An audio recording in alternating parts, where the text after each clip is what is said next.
Good morning बच्चों। Sunrise education academy Samdari में आपका स्वागत है। आज हम बच्चों पढ़ने जा रहे हैं कारक की तृतीया विभक्ति, अर्थात तृतीया विभक्ति का संबंध होता है करण कारक से। तो सबसे पहले हम इसका पहला नियम पढ़ेंगे। तो क्रिया सिद्धौ यत् सर्वाधिकं सहायकं भवति तस्य कारकस्य करणसंज्ञा भवति। अर्थात क्रिया की सिद्धि में सर्वाधिक जो सहायक होता है उसे हम करण की संज्ञा होती है, जो कि साधकं तं करणम कर्तरि करणे च तृतीया विभक्ति भवति। उदाहरण है जैसे जागृति कलमेन लिखती, जागृति कलम से लिखती है। तो इसमें कलम क्या है? सहायक है, लिखने में सहायक है। फिर वैशाली जलेन मुखम प्रलाक्ष्यति, वैशाली जो है जल से मुख धोती है। अर्थात जो जल है उसका संबंध मुख, यानी कि वह जल से अपने चेहरे को धोती है। राम दुधेन रोटिकाम खादति, राम दूध से रोटी खाता है। अर्थात राम जो है वह दूध से क्या खाता है? रोटी खाता है। तो इसका जो सहायक इसमें क्या है? दूध, जो कि रोटी का संबंध दूध से बताया गया है। सुरेंद्र पादपाभ्याम चलती, तो सुरेंद्र पैरों से चलता है। पादपाभ्याम यानी ये तृतीया विभक्ति है और द्विवचन है।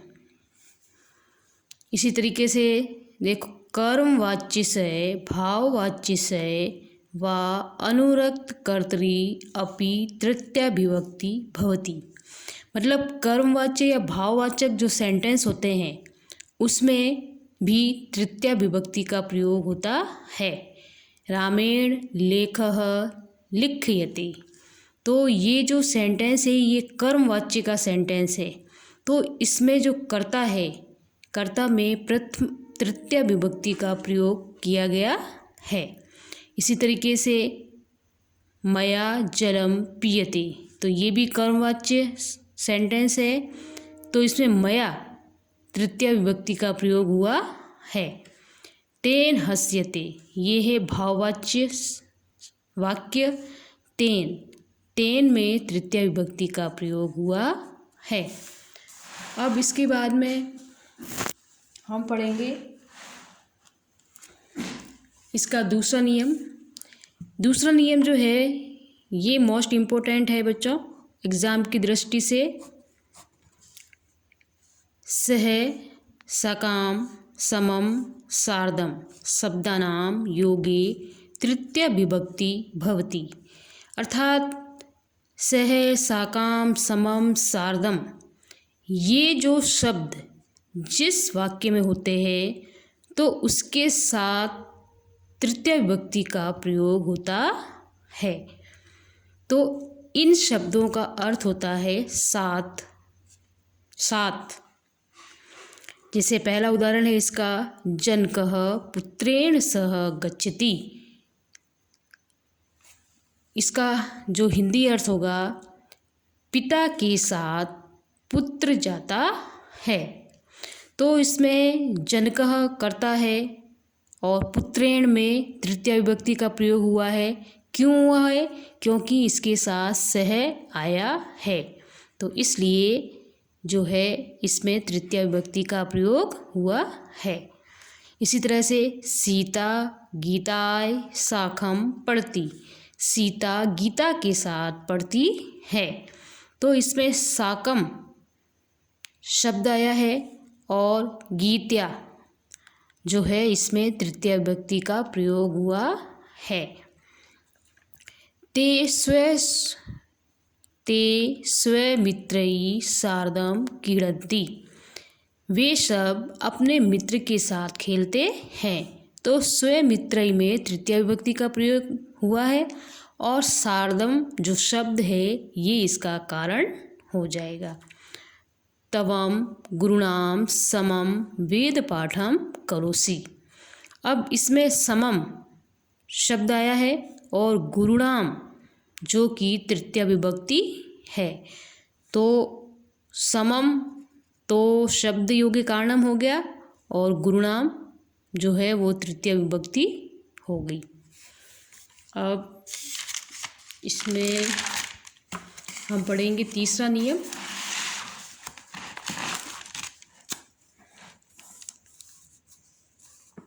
एन विकृतेन अंगणीन विकारो लक्ष्यते तस्मिन् विकलांक्रांता अंगे तृतीया विभक्ति एना अड़ंग विकारः।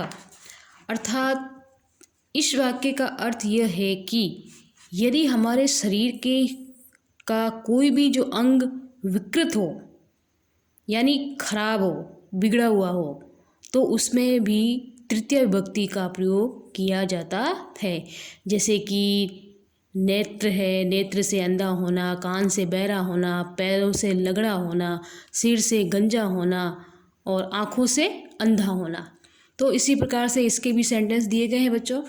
तो आपको ये ध्यान में रखना है कि जिस सेंटेंस में विकार आ रहा हो तो वह तृतीय विभक्ति का प्रयोग उसमें होता है। देखो उदाहरण देखो, सह नेत्रेण काणः अस्ति, वह नेत्रों से काणा है।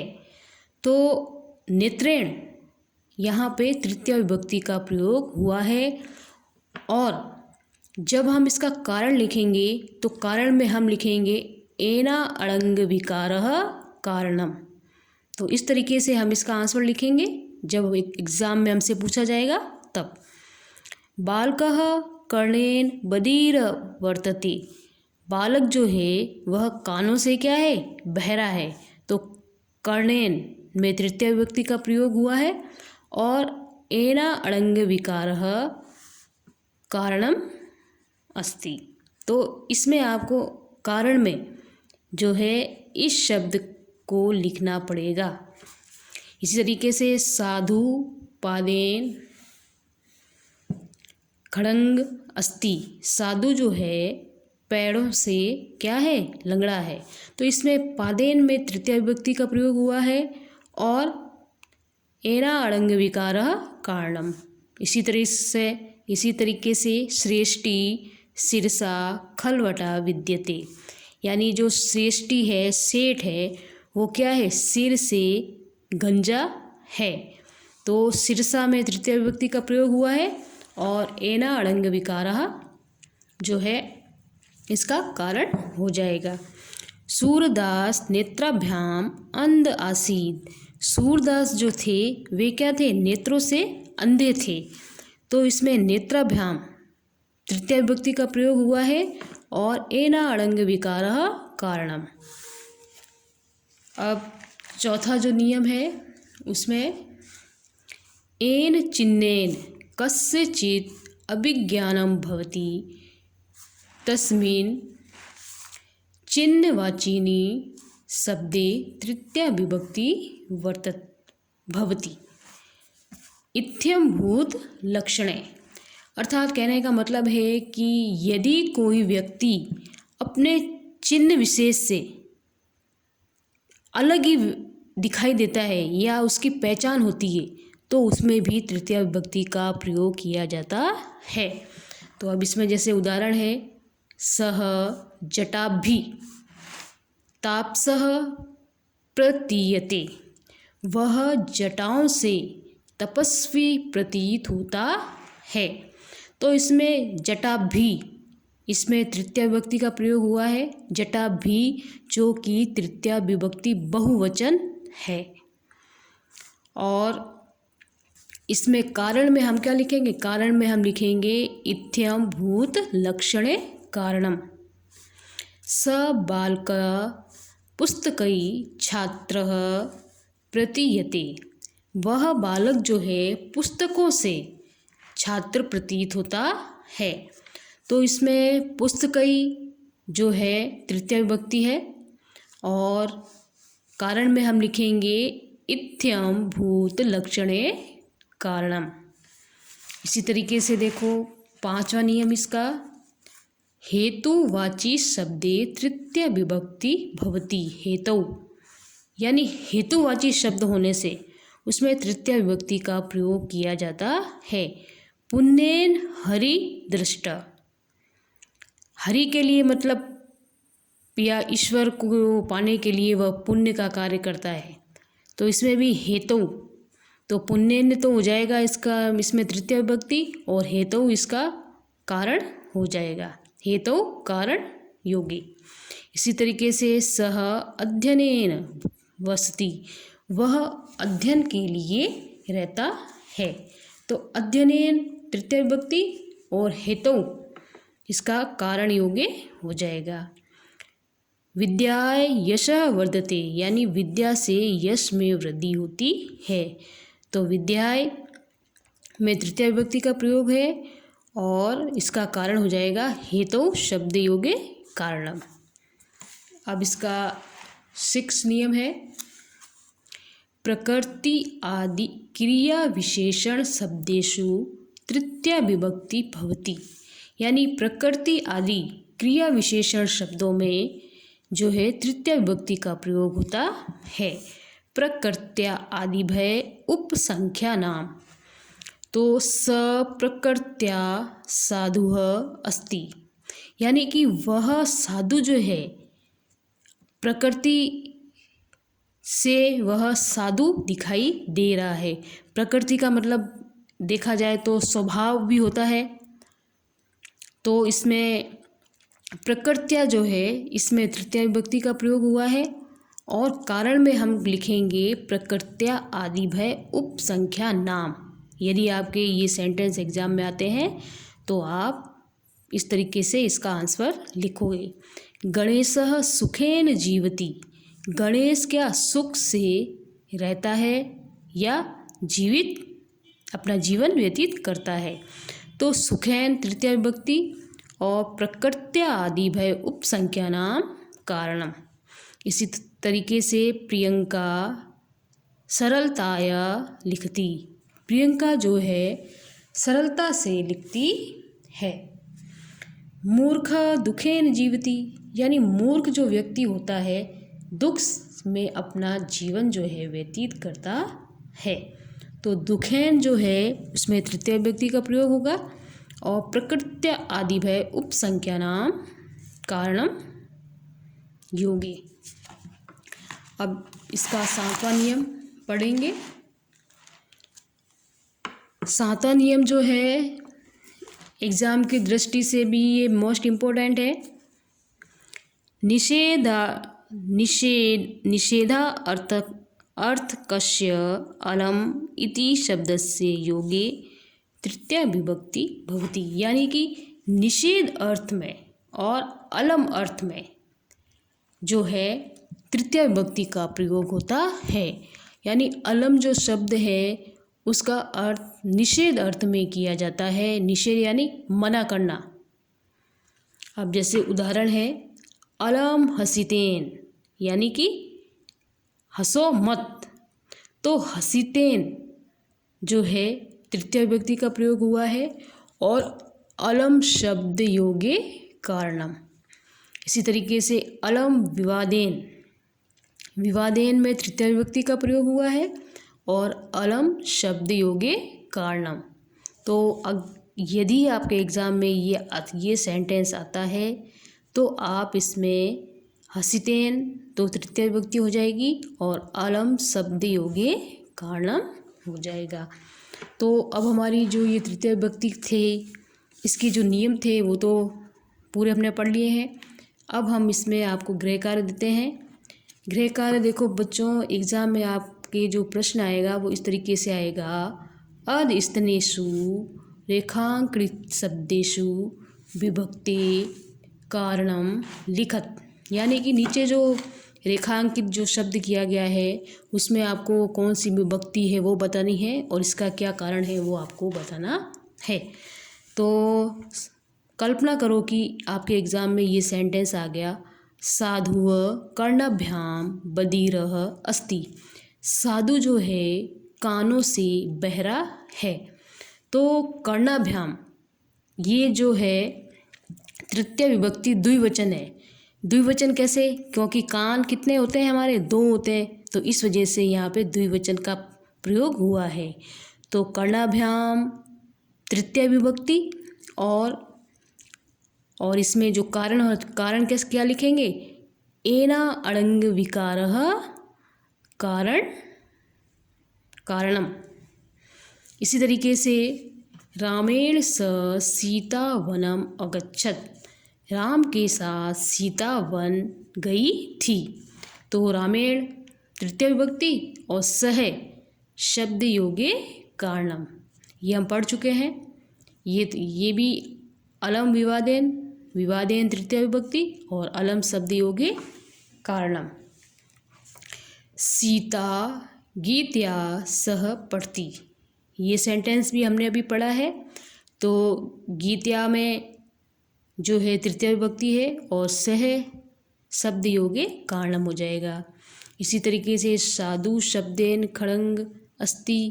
साधु जो है जो पैरों से क्या है? लंगड़ा है। तो पादेन तृतीय विभक्ति और एना अड़ंग विकारः शब्द योगे कारणम हो जाएगा। तद प्रविशति तपस्विभ्याम सह बालः।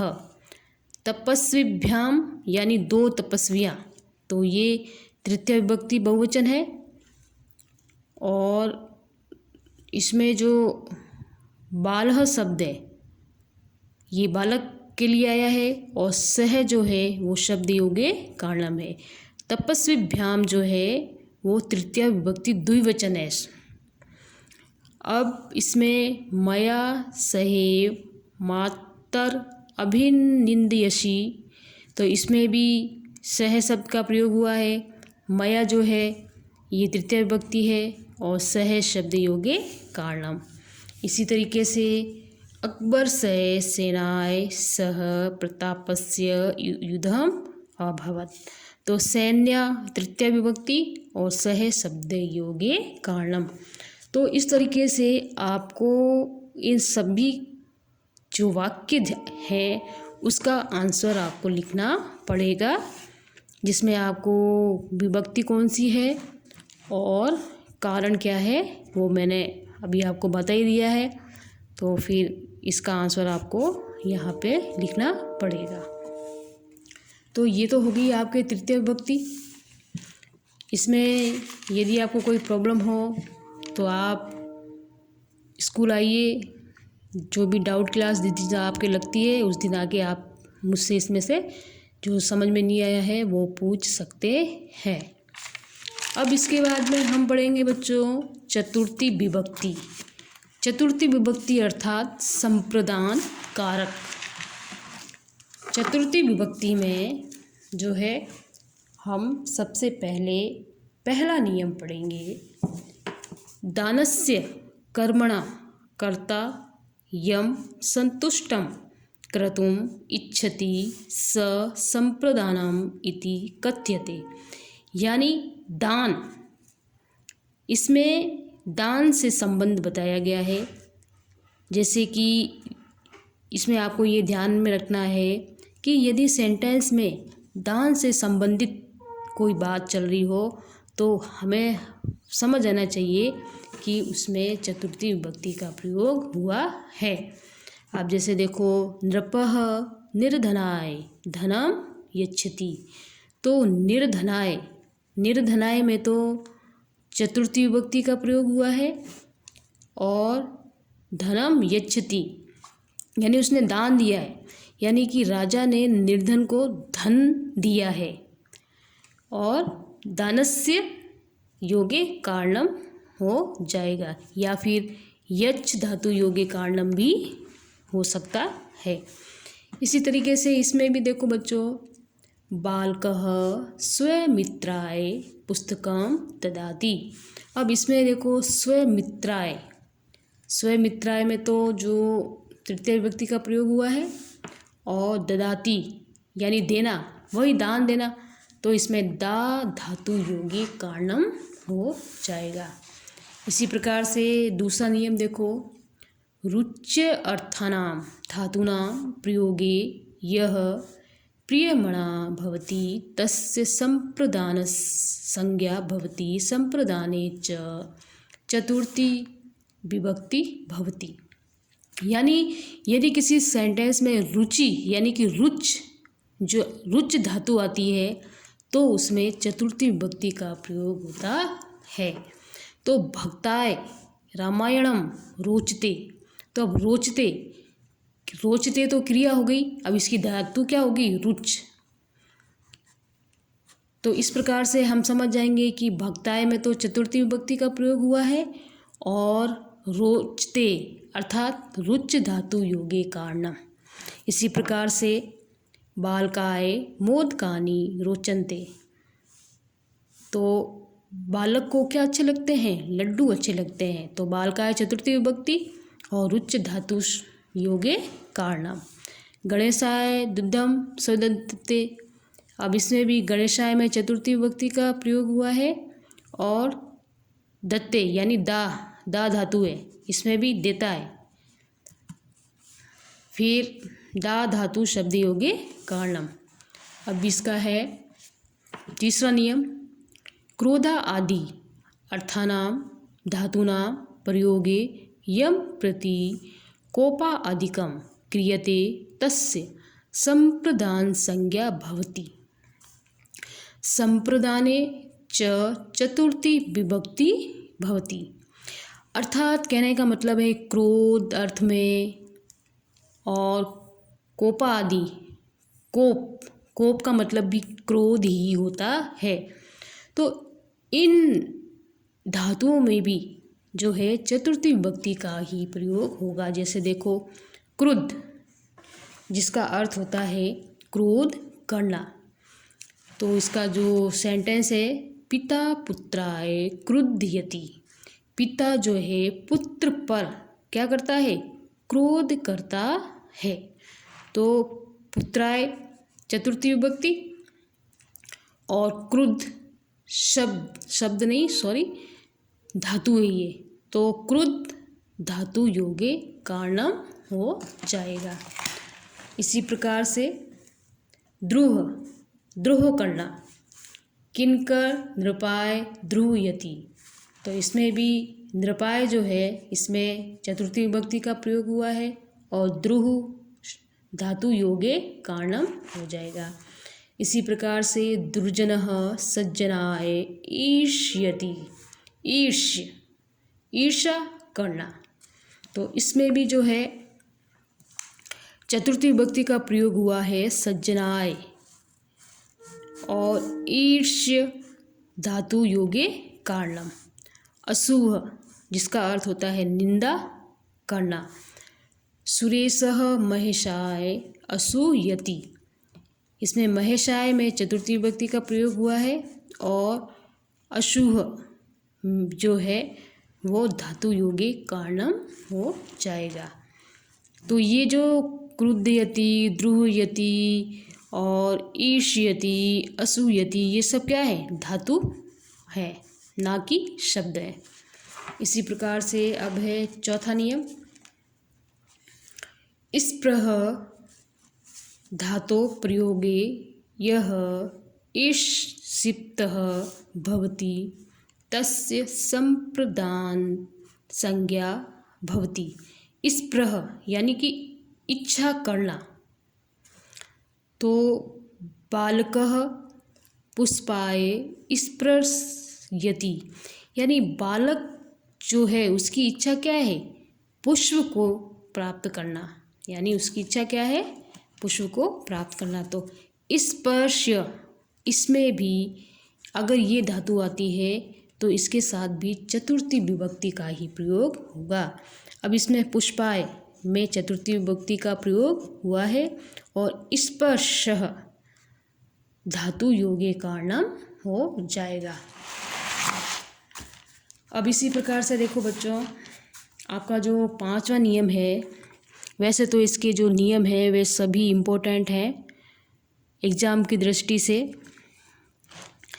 अब इसमें देखो नमः, स्वैरति, स्वाहा, स्वाधा और अलम वषष्ठ इति शब्दानाम योगे चतुर्थी विभक्ति भवति। यानी कि ये जितने भी शब्द आए हैं, यदि ये शब्द किसी भी वाक्य में होते हैं तो उसके साथ में चतुर्थी विभक्ति का ही प्रयोग होगा। जैसे नमः, जिसका अर्थ होता है नमस्कार, तो रामाय नमः यानी राम को नमस्कार, तो इसमें रामाय में चतुर्थी विभक्ति का प्रयोग हुआ है और नमः शब्द योगे कारणम।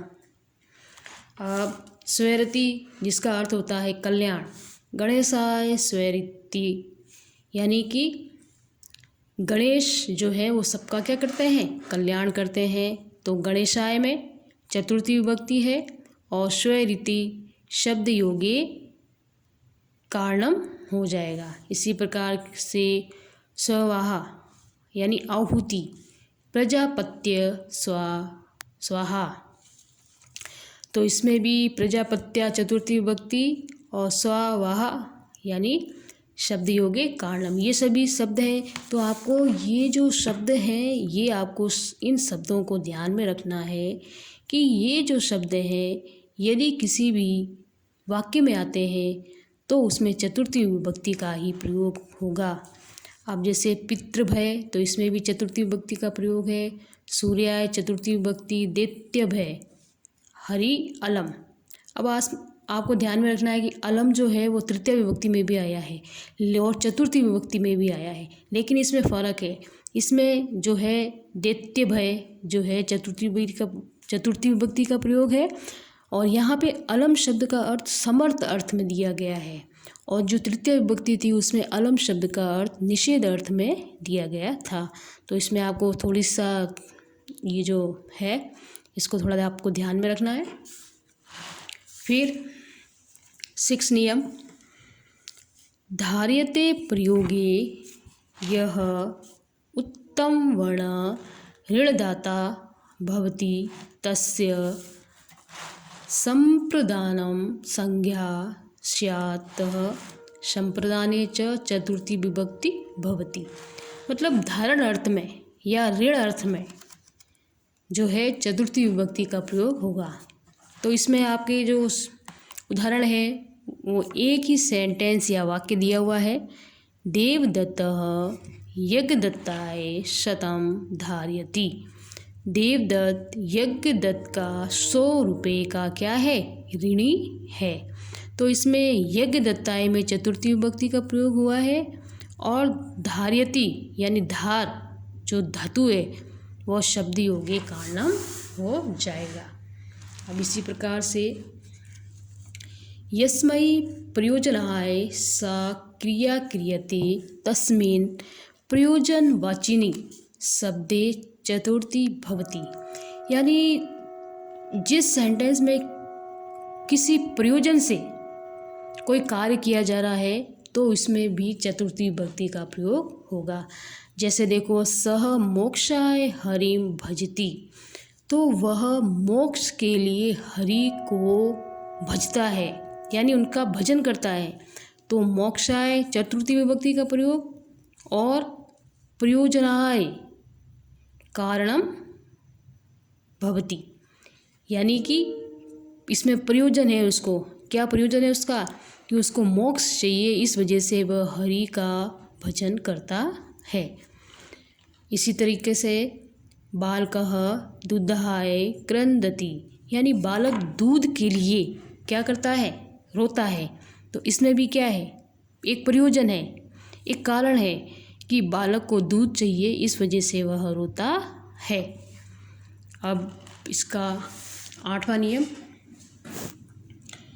8वें नियम में निम्नलिखित धातूनां योगे प्राय चतुर्थी विभक्ति भवति। यानी ये जो धातुएं दी गई हैं, इन धातुओं में भी चतुर्थी विभक्ति का ही प्रयोग होगा। जैसे कथ्य यानी कहना, रामः स्वमित्राय कथयति, तो स्वमित्राय में चतुर्थी विभक्ति का प्रयोग हुआ है। और कथयति यानी कथ्य जो है धातु योगे कारणम। इसी प्रकार से निवेद्यत यानी निवेदन करना, और तीसरा है उपदेश यानी उपदेश देना। तो ये तीनों धातुएं हैं, तो इनको भी आपको ध्यान में रखना है कि ये जो धातुएं जिस सेंटेंस में आएगी तो उसमें चतुर्थी विभक्ति का प्रयोग होगा।